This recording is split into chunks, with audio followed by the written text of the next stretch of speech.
What is your memory of the first time you faced the enemy? Pure terror. Yeah. And I didn't worry about what could happen beforehand because I couldn't change it anyway. No. So I just let it roll with the punches and just take it as it came. Oh, we have rules of engagement. Yeah. Don't fire unless fired upon. Yeah. How that works in a war zone, I do really not don't know. Yeah.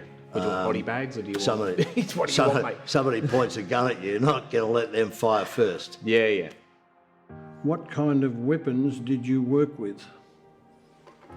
At the start, the exact same ones you had in Vietnam. 50 cal, 30 cal machine gun. M16 and 9mm pistol. Had a same Browning 9mm pistol. Really?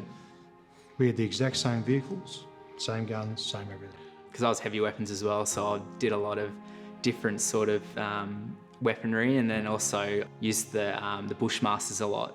And so so actually a few times I'd be the lead car, so I'd have the 50 cal, so I'd have the Browning on top, and it's an old, but it's a very reliable machine, that's for sure. There's nothing like a machine gun, really, is there? And the chef is also part of the ship's medical team. I mean, they do receive a bit of medical training, but yeah, I'm not sure whether I'd want them to cut me open and sew me up though, you know. When I came back from Vietnam, I went to the University of New South Wales, and I was spat on by the tutor in a sociology tute. So for the first 30 years, I barely told anybody I was a Vietnam veteran. I got out of the Navy in '68. I joined the police later on that same year. I had nearly 30 years there, and it was towards the end of my service. The blokes I'd worked with all that time. Oh, we didn't know you were in the Navy, Roger. It wasn't spoken of. I know that had an effect on a number of people I know personally.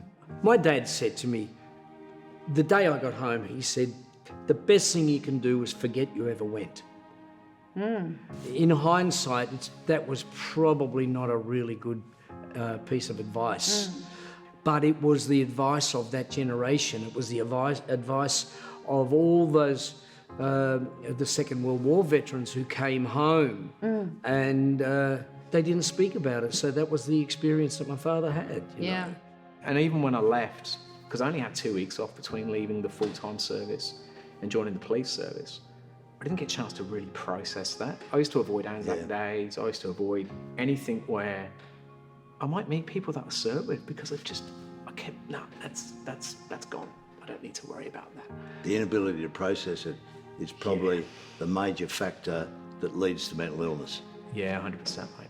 Yeah. When you're in that dark place, you can't actually think clearly. You know, you have to help them. And sometimes it might be like, come with me, we're going to go see the GP, or come with me, we're going to make an appointment, or we need to go to hospital. Or sometimes they're just lonely and they just need someone to talk to because they forget how to engage. Sure, because one of the bad things about depression is you withdraw. We've had a little bit of background similar, which we didn't realise. Exactly. So you don't realise, I guess, until you just have these kind of conversations, such the similarities.